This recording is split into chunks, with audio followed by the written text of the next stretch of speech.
তো বিকেলবেলা হয়েছে, শরীরটা খুব খারাপ আজকে আসলে। তো এটা গতকালের ভিডিও। শরীরটা খুব খারাপ, জ্বর সর্দি। তো আপনাদের বাড়ি নিয়ে আসছে আমার জন্য গ্লাস।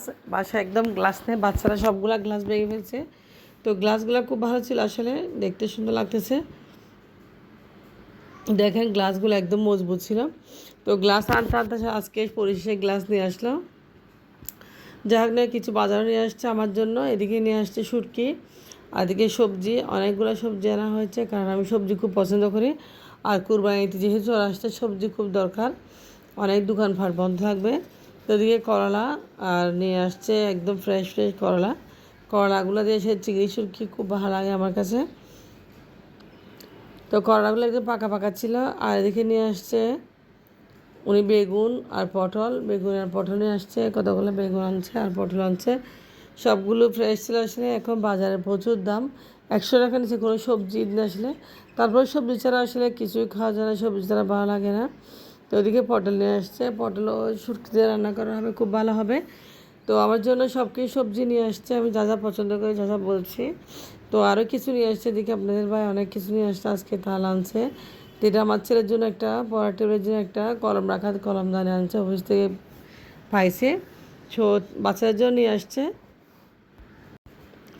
তো কলমদানিটা খুব সুন্দর ছিল আসলে, একদম পারফেক্ট কলমদানি ছিল, একদম লালচে কালার, বিভিন্ন কালারের ডিজাইন ছিল কলমদানিতে। তো ওদিকে তাল মাখা, আমার খুব খেতে ইচ্ছা করছিল আসলে, কয়েকদিন তাল মাখা। আমার জন্য তাল নিয়ে আসছে সে বাজার থেকে। তো আমার হাজব্যান্ড বাজার করে আসলে বেশি করে সব কিছু একসাথে নিয়ে আসে, এটা তার একটা অভ্যাস। দেখেন এদিকে তাল নিয়ে আসছে একদম তাল মাখা খাওয়ার জন্য। তো তাল মাখা বানিয়ে আমরা খাবো আজকে, আমার কাছে খুব বেশি পছন্দ। কার কার পছন্দ তাল মাখা অবশ্যই কমেন্ট বক্সে জানান। তো তাল মাখাগুলো আমি ফ্রিজে রেখে দেবো, কারণ পরে খাবো, এখন খুব ঠান্ডা লেগেছে আসলে। তো ঠান্ডা অবস্থায় আমার গলাটা বেড়ে গেছে, দেখেন ভয়েস দিতে পারতেছি না। তো এদিকে তাল মাখাগুলো অনেকগুলো নিচ্ছে আমার জন্য, সব কিছু আমার ছেলে খায়, মেয়ে খাবে না, মেয়ের পছন্দ না তাল মাখা। যা হোক না কেন আমি তাল মাখাগুলো কাসুন দিয়ে একদম সরিষা দিয়ে ভালোভাবে মেখে তারপর খাবো, খুব ভালো লাগবে। আর তালগুলা কি ফ্রেশ ছিল দেখেন, একদম সুন্দর ছিল, একদম কচি কচি তাল ছিল। সেজন্য আমি একটু ভিডিও করতেছি। আর এদিকে নিয়ে আসছে আম, তো অনেকগুলো আম নিয়ে আসছে, এখন আমের সিজন। তো আমার হাজব্যান্ড আম আসলে আর খায়ও নাই, যেহেতু আমি আনছি। তো ও আম খাবে যে একটু ভালো টাইপেরগুলো আসলে, খাইলে একবার খাবে। যাই হোক দেখেন আম আর তাল একসাথে নিয়ে এসেছে। তো ওরা ঘুম থেকে উঠে গেছে বাচ্চারা, এখন বিকেলবেলা ওর বাবা অফিস থেকে চলে আসছে খুব আর্লি একটু, যেহেতু আগামীকাল অফিস বন্ধ, আগামীকাল থেকে। তো ছেলে মেয়ে আম খাবে, আমার ছেলে মেয়ে আম শক্ত একটু পছন্দ করে একদম। আজকে শক্ত শক্ত পাকা পাকা আম আনছে, তোদেরকে বড়ি দিয়ে চিলে আমগুলা খেয়ে দেবো, আমার ছেলে মেয়ে আসলে খাই না এভাবে। যা হোক না এখানে এখন আমাদের বাজার হয়ে গেছে, বিকেলবেলা কত বাজার করেছে আমার হাজব্যান্ড। তো সকালে আমি অনেক কাজ করেছি আসলে, অনেক কাজ ছিল, নাস্তা অর্ডার করছিল, অনেকগুলো রোল চামচ এগুলো বানিয়েছি। তো আমার থেকে শরীরটা ভালো না আসলে, ঘুমে আসছে, শুধু ঘুমে আসতেছে, আর শরীরটা খুব খারাপ হয়ে গেছে। যা হোক এদিকে নানুটি আনছে আপনার ভাই, আমার জন্য নানুটি রয়েছে, পরোটা আসছে। তো আমি যেহেতু বাসা ভাজি করছি, নান দিয়ে একটু পরোটা খাওয়া, পরোটা খুব বেশি ভালো লাগে আসলে। পরোটাগুলো খুব সুন্দর ছিল, একদম বড় বড় সাইজের ছিল, দেখতে পাচ্ছেন। তো পেঁয়াজও নিয়ে আসছে আমার জন্য, দেখেন খুব সুন্দর পেঁয়াজও। তো আসলে সব কিছু অনেক কিন্তু আমরা মিলেমিশে ভাগ করে খাই, আমার হাজব্যান্ডও খায়, বাচ্চারাও খায় পেঁয়াজও।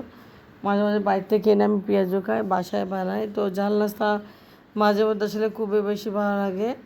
যা হোক পেঁয়াজটা খুব অসাধারণ ছিল, একদম খুব মজা ছিল। তো এদিকে সব কিছু আমি গুছিয়ে রাখতেছি তরি তরকারি। এদিকে একটু চাও খাচ্ছি, চা খেতে বসে গেলাম। যা হোক না কেন, তো এদিকে নানুটি দিয়ে চা খাওয়া আসলে খুব মজা লাগে আসলে, নানুটি দিয়ে চা আমার কাছে ভালো লাগে, কার কাছে ভালো লাগে যায় না, আমার কাছে তো বেশ ভালো লাগে, একদম ভীষণ ভালো লাগে। তো আমি ছিঁড়ে ছিঁড়ে নান খাচ্ছি দেখেন, আর কথা বলতেছি।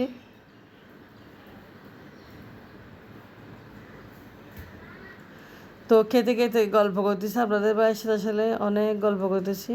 তো সারাদিন সর্দিতে আসলে মাথা ব্যথা আমার একদম ভালো নেই, তো জন্য বিকেলে একটু বাইরে নাস্তা খাচ্ছি, না হলে বিকেলে এই নাস্তাগুলো আমি খাই না, খাওয়া একদম কমিয়ে ফেলছি।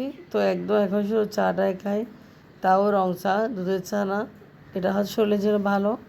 তাই আমি একটু রং চা করে খাবো। আর রং চাতে একটু চা পাতা পাতলা করে দিলে, একটু লেবু রস দিলে অসাধারণ লাগে। আমার কাছে খুব বেশি ভালো লাগে, আপনাদের কার কাছে কেমন লাগে। তো খেতে যেহেতু বসছি, একদম ফুল প্লেটটা শেষ করে উঠবো। তো আমার থেকে 2টা পরোটা ভালো লেগেছে মাশাল্লাহ। আরেকটা পরোটা রয়েছে খুব সুন্দর করে আমি খেয়ে নিচ্ছি। আমি নিচ্ছি একটা, আমার ছেলে নিচ্ছে একটা। তো যাই হোক, আমরা নাস্তা খেয়ে নিছি। তো নাড়ুগুলো খুব মজা করে খেয়েছি, যেহেতু আমার হাজব্যান্ড বাইরে হোটেল থেকে কিনে এনেছে। তো এদিকে অনেকগুলো সবজি এনেছে, পটল, বেগুন। দেখেন আমার হাজব্যান্ড বলছি না বাজার করলে একদম বেশি করে করে। এদিকে নিয়ে আসছে বেগুন, পটল আর করলা আর চিংড়ি শুটকি।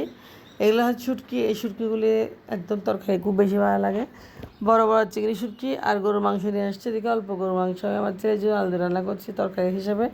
বাসায় যেহেতু তরকারি এখন রাত্রে খাওয়া যাবে না, তার বাকি মুরগির মাংসগুলো আপনাদের ভাই কেটে দিয়েছে। আমি কতগুলো মুরগি নিয়ে আসছি, আর মুরগিগুলোও খুব পিস পিস করে কেটে নিয়েছে খুব সুন্দর করে। আসলে দেখেন আমার হাজব্যান্ডকে খুব বেশি হেল্প করে। তো এদিকে একটু দেশি মুরগি নিয়ে আসছি, ওর জন্য দেশি মুরগিটাও কেটে দিয়েছে। তো দেশি মুরগির উপরের চামড়াগুলো আমি সুন্দর করে নিয়েছি একদম ফেলে। তো আমার ছেলেমেয়েরা ব্রয়লার খাবে, আমার হাজব্যান্ডের জন্য দেশি মুরগি নিয়ে আসছে একটা, যেহেতু ব্রয়লার কম পছন্দ করে। তো দেশি মুরগি একদম মাংস না থাকলে আসলে দেখতে খুব সুন্দর লাগে, খেতেও মজা লাগে। যাই হোক, দেশি মুরগি আসলে এরকমই, একদম শুকনা মাংস ছাড়া থাকে। শুধু দেশি মুরগির ঝুলটা খেলে ভালো লাগে আমার কাছে। সবগুলো মাংস আমি এখন ভাগ করে এক এক করে ফ্রিজে রেখে দেবো, যেগুলো রাখা সেগুলো রেখে দেবো। দেখেন মাংসগুলো আমি ভাগ করেছি, যেহেতু আমার ছেলে মেয়েরা বেশি ব্রয়লার মুরগি পছন্দ করে। তো মাংসগুলো একটু ভাগ করে নিই। দেখেন আমি 3-4 ভাগ করে মাংসগুলো ডিপ ফ্রিজে রেখে দেবো আসলে। তো আমরা যারা মধ্যবিত্ত আছি সারাই এরকম খুব মানে হিসাব করে চলতে হয় আসলে। যা হোক, দেখেন এদিকে মাংস আমি 4-5টা করে রেখেছি, যেহেতু আমার ছেলে মেয়েকে একটু বুনো করে দিলে ওরা খায় আসলে। যা হোক না কেন, মুরগি অনেক সস্তা হয়েছে। কুরবানির আগে প্রত্যেক মুরগি অনেক দাম কম থাকে। দেখেন আমি কয় ভাগ করেছি মুরগিগুলো, একদম দেশি মুরগিগুলো 2 ভাগ করেছি, আর ব্রয়লার মুরগি 3 ভাগ করেছি। সব মিলে 5-6 ভাগ করে মুরগিগুলো রেখেছি। তো দেখি কিছু গাজর গ্রেড করে রেখেছি, যেহেতু আগামীকাল আমার নাস্তার অর্ডার আছে। আমার হাজব্যান্ড কিছু গাজর গ্রেড করেছে, গাজরগুলো চায়না গাজর। আর আমার জন্য ময়দা নিয়ে আসছে কয়েক প্যাকেট, যেহেতু নাস্তার বানাবো কালকে। তো কালকেও আমার ফ্রোজেন নাস্তার আইটেমের অর্ডার আছে, আলহামদুলিল্লাহ। সবাই দোয়া করবেন। এগুলো চালের গুঁড়া। তো যা হোক না, চালের গুঁড়ো নিয়ে আসছে আমার জন্য আমার হাজব্যান্ড। তো সব মিলিয়েও আমার জন্য সব কিছু নিয়ে আসছে। তো ময়দা, আটা, এদিকে রসুন বা পেঁয়াজগুলো চিলাচিলি চলছে খালা। তো এদিকে প্যাকেটগুলো করা হয়ে গেছে, আগামীকালের জন্য প্যাকেটগুলো রেডি করা হচ্ছে, যেহেতু আগামীকাল আমার অর্ডার আছে। জান্নাত কিচেন, আমি ফ্রোজেন নাস্তাগুলো সাথে দোকানে দিই, খুব ভালো চলে মাশাল্লাহ। তো রান্না করতে চলে আসলাম।